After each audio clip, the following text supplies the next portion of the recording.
Hello again, I am Bloody. In just a couple of days, Star Wars Jedi Survivor launches. It'll be on PlayStation 5, Xbox Series X and Series S, and of course PC, which is where I will be playing it.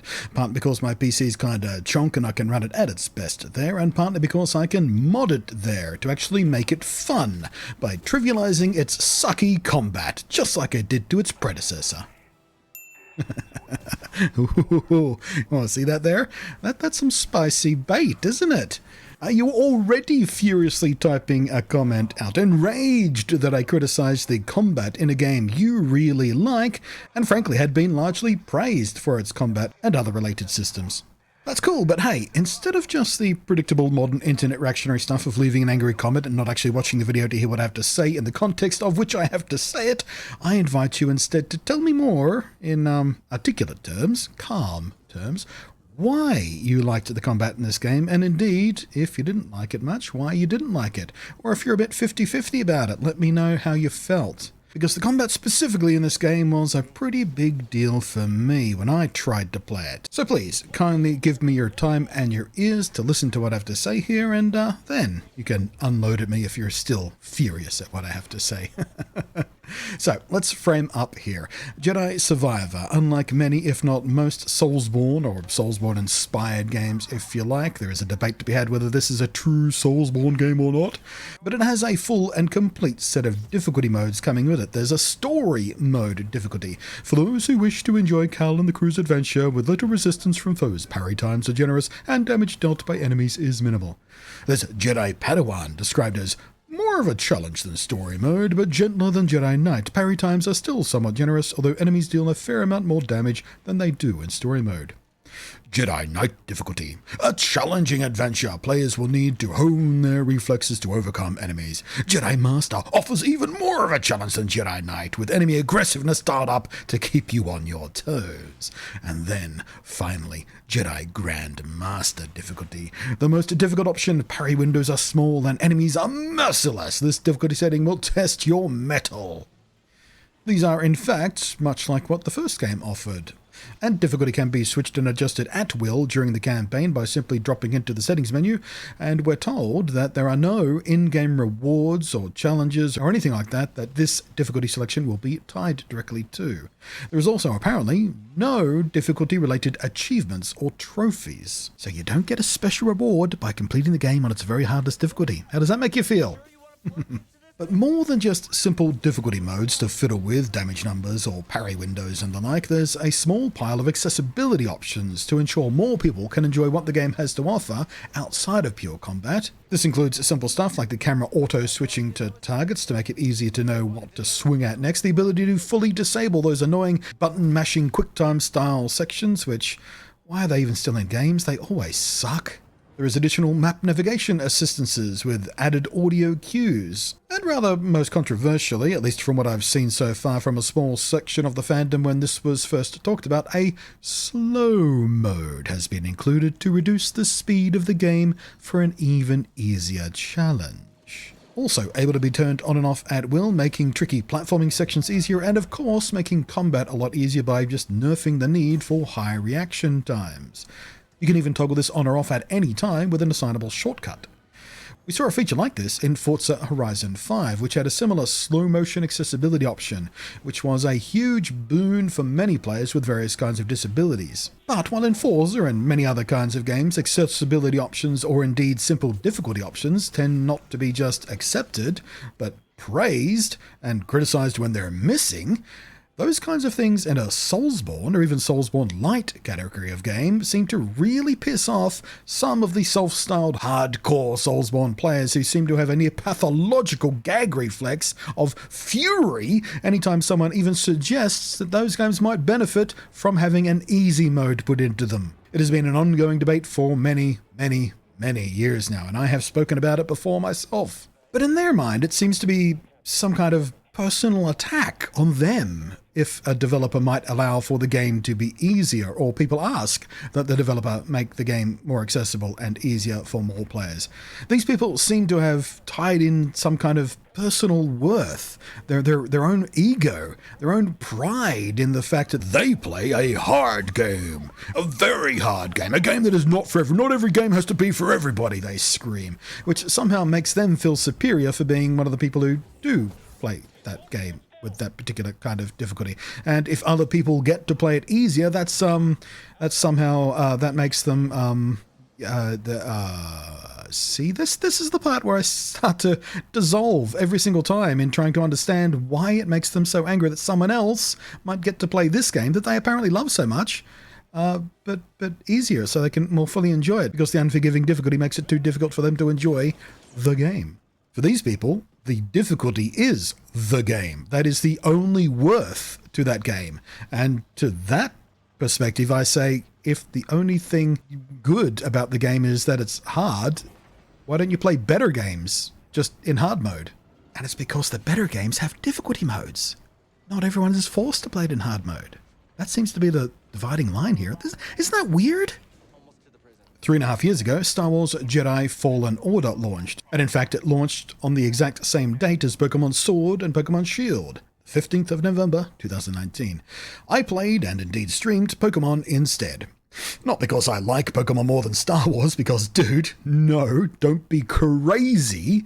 No, instead I decided to wait on this particular title, in part because I needed to wait and see how EA'd it wound up being, because, well, EA have earned their reputation, including having a history of ruining games after launch by injecting microtransaction bullshittery in them after the initial review period has passed, the sleazy bastards. And in part because as launched loomed and we saw more and more gameplay previews and early reviews and whatnot, I became more and more concerned that the gameplay flow wasn't what I was hoping for. I was hoping for something closer to Tomb Raider and Uncharted, and it was becoming increasingly clear that instead it was a lot closer in execution to a soulsborne game. And those, historically, are not something I've ever especially enjoyed. And no, it is not the difficulty. Don't start on that. I'm not afraid of challenge. The most recent game I played all the way through, I did on hard mode. It's just very specifically the soulsborne games, leaning towards making unforgiving combat difficulty their whole gimmick. Like we said before, that is what they are. They're hard. That's what they're known for. You combine that with the unstoppably bleak and frequently near monochromatic presentation and body horror focused design language, that it all just falls flat on me. None of that is what I'm interested in. I'm not interested in them stylistically, thematically, and mechanically. They don't engage me in the same way that, say, high-skill modern Monster Hunter combat does. That flows beautifully to me. Whereas Soulsborns just don't flow like that. They don't feel as satisfying to me. I have tried other, less grimly stylistic Soulsborne games too, hoping to find the love of the genre that others have found within them, like Sekiro: Shadows Die Twice, whose samurai and fictionalized version of Japan's Sengoku period was very enticing to me. That's right up my alley, that stuff. I love that stuff. But I tried it and I hated the combat. It felt clunky, slow, awkward, and unresponsive. It didn't look like that, but it felt like that. It doesn't feel good. So I modded the shit out of it. Basically, I gave myself a god mode and played through it to pull as much of the story and world lore out of it as I could and, explore the maps and whatnot, while avoiding the parts of the game that I did not find fun, the combat. Turns out the story and the characters and the world were also kind of dull and insipid, really, and not much more than a thin layer of face paint. So indeed, the difficulty was the game for that game. And I made a video about this, and it made Soulsborne players furious. Came the allegations that I ruined the game for myself by making it easy, which was hilarious because I was already going to stop playing it completely, so by choosing to expose myself to more of the game, I somehow ruined it for myself. Weird line of logic there, but whatever. All they were really admitting is the only thing they find worthwhile in that game is because it's difficult. That's the only worth it has. If you remove the difficulty, the game is shit. And again, I suggest, well, if that's the case, just play games that are not shit, but play them on the hard difficulties that they offer. Anyway, so In January this year, I noticed that Star Wars Fallen Order was on sale on Steam for like $6 Australian. Crazy! I figured I may as well give it a try at last at that price. It's basically, I've got nothing to lose. It's $6 for crying out loud. And that, of course, was the intent of that price. Obviously, EA more or less giving away the game that had stopped selling in any kind of numbers in the hopes of hooking a few more players in and hoping they'll decide to buy the sequel coming out in a few months. But much like Sekiro, I found the combat kind of clunky, at least in comparison to the highly dynamic and very responsive combat from, once more, Monster Hunter, which has become my personal touchstone for excellently fine-tuned third-person action RPG combats. But unlike Sekiro, I was already finding the world, the exploration, the puzzle dungeon sections, the characters and the setting extremely engaging. I really wanted to push through to see the rest of that stuff. I wanted everything else the game had to offer except the combat. So I modded it. I put a mod on to make the lightsabers more glowy for a start, closer to the aesthetic used in the Obi-Wan series, which I really liked stylistically. I like that presentation of lightsaber. It looks cool to my eyes. But rather more importantly, I used a mod that basically reduced incoming damage to a fraction, boosted my own damage output by a factor of 50, gave myself essentially unlimited stamina, and made force power regen appear near instant. In hindsight, I did go way too far overboard, like way too far overboard, and in fact, I put out so much damage so quickly, I actually broke a couple of the boss fight cutscenes, because they're supposed to trigger at certain thresholds of the boss health bars, and if I'm one or two shotting them, well, the game didn't react especially well to that. It also trivialized combat too much to make it feel cool as well, which is kind of an important thing in a game where you're playing as a Jedi with a lightsaber and force powers and stuff. You want to feel cool. You don't want to feel too OP because it was, however, frequently hilarious just obliterating swarms of troopers, though. That was kind of fun, being that overpowered, being that ridiculously strong, just strolling through these swarms of troopers and bots and whatnot and just wiping the floor with them. So, you know, 6 one, half dozen the other. When it comes to Jedi Survivor, though, I fully intend to mod again, but I will stick to just the cosmetic stuff and the quality of life stuff, if that matters at all, at first at least. Because I do feel like I did, in fact, slightly ruin some parts of my first experience with Fallen Order by going a bit too overboard with my power fantasy. That said, I still had a bunch of fun, and I really enjoyed the puzzles and the exploration and the character stuff, none of which the mod that I used affected. So, unlike Sekiro, modding did help me appreciate everything else that game had, stuff I'd probably not have bothered to even reach otherwise because the combat didn't feel or flow to my personal taste. I didn't like how that part of the game felt, so without changing that, I wouldn't have seen the rest of the game, which I really, really loved. And if I didn't do that, I wouldn't be playing the sequel. And this is why I always have trouble understanding the self-styled hardline hardcore players who freak out like absolute tantrum babies every single time someone suggests a difficulty mode, or indeed far better accessibility features, be built in as standard for this type of game. Even the purest soulsborne games.